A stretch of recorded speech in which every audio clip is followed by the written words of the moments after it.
Okay, YouTube, I've had enough. I thought it was a phase, a trend, a bug in the system that will quickly go away. But no, it's still here.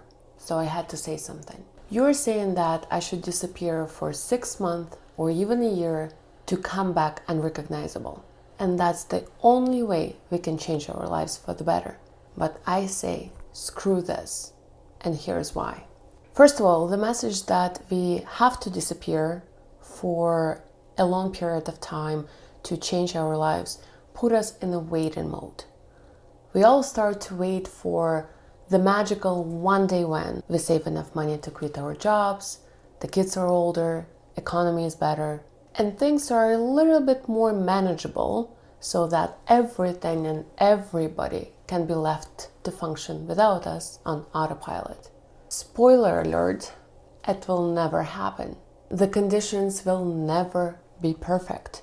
And if someone watched your video and then realized that they will never have such an opportunity to escape their life, to have this jaw-dropping transformation, then it makes them hopeless. Does it mean that they can never improve their lives? No.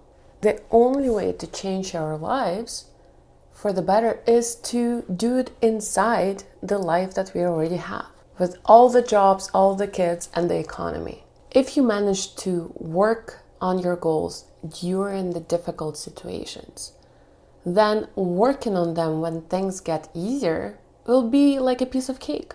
If you start working out in the winter, when it's dark outside, there is no sun, the daylight is short, and you're just low on energy, then if you do that during the winter, then working out in the summer will be like a walk in the park. It will be amazing. And that brings me to my second point. Let's say that you've managed to escape for 6 months or a year, move to a remote island, work on your goals, and come back unrecognizable. But what happens when you return? The conditions are there, the economy is there, people hopefully are still there, but you're inequipped to deal with this real life human imperfections.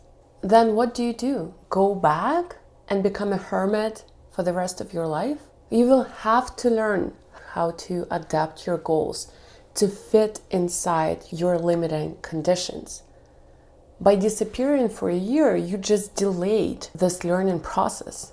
You will still have to do it. I have a favorite quote that has become a mantra whenever I face a limiting condition in my life. Start where you are, use what you have, and do what you can. And I found out there are always enough resources and knowledge to take the first step, to start pulling the thread. And I think resourcefulness is in our genes. We just forget how to use it. By the sheer fact of being born, it means that you have this in your DNA. It means that your ancestors were resourceful enough, and that's why you exist today. They didn't die of starvation, they didn't freeze to death. They managed to be resourceful and get to the point where they can have babies, and then those babies had you. And to take it a step further, I think we should celebrate limitations and not try to run away from them. Thank God they exist. And here's why. Imagine you go to a store to buy shoes and you have zero constraints. You have unlimited budget, unlimited time, unlimited options. So you see shelves upon shelves of every shoe available in every color possible. Would it be easy to make progress on your goal, buying shoes, when you have zero constraints? Of course not. It will be hell. Most likely you'll run away from the store empty-handed because it's so hard to make a choice when you don't have limitations. Now, let's impose some sort of limit. Let's say that you need to buy shoes that will go well with your jeans. That's a constraint. Now things got a little easier. You walk into the store and you can ignore all the fancy shoes because they don't go well with the jeans and can focus more on the casual ones. But still, There are so many of them with all the colors and different casual style. Still difficult, but I would say 50% easier than the previous scenario.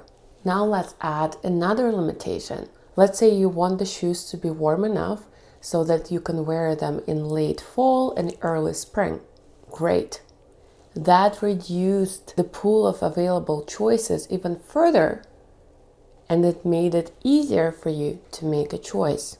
So are limits a bad thing? Should we run away from them to a remote island because that's the only way to transform our lives? No. I would say they're often prerequisite to making the first step. Otherwise, we are being stuck in indecision, overwhelm, and paralysis by analysis. Look back through the history, and it has this lesson written all over it. Limitations foster creativity. Things were status quo till a certain limitation emerged. Things were good while people lived in Africa, but when they moved up north, then they had the limitation of winter. So food processing and preservation emerged. It did not emerge till the constraint occurred. Therefore, we should celebrate limitations and constraints. So in case you were watching one of those videos, I've probably seen 100 of them on my YouTube feed, and you felt hopeless because you had so many constraints in your life that did not allow you to disappear and have your amazing transformation, and you felt hopeless as a result. Now I want to encourage you to look at them as a blessing and have a sense of relief. Otherwise, we would all find ourselves staring in the abyss of endless opportunity and choices. Your adult responsibilities just saved you from that. Now, instead of having 1,000 options on how to achieve a certain goal, you can say, what can I do with 1 hour a day and on this budget? And all of a sudden, the pool of unlimited options became very, very manageable and limited. And now you can actually consider different options and make the best choice for you. Constraints bring clarity. Therefore, if you find yourself lost, overwhelmed, or confused, chances are you simply don't have enough constraints in this situation to bring you clarity. So if you want more clarity, define more constraints. And side note, it's not a surprise that the younger generation these days feel more lost and confused. Not only did their parents and grandparents work really hard to remove a bunch of constraints, social and financial, they also had an invention of internet to add to this unlimited pool of options. Now, the biggest constraints of geography and access to information has been removed. So now it's no wonder that they don't know what to do because there are so many options available. All of that is to say that limitations and constraints are great things. If you want to stop running away from your perfectly imperfect human life and start embracing it as a solid foundation to start your journey towards your bigger goals and ambition, deciding that you have enough resources, knowledge, tools to take the first step. You can place yourself in the environment of like-minded people.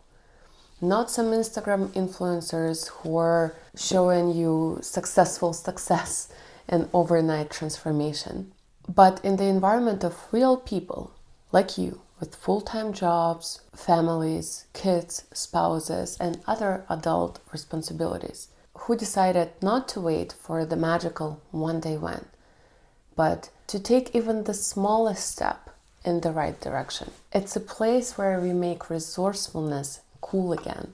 We start where we are, we use what we have, and we do the things that we can.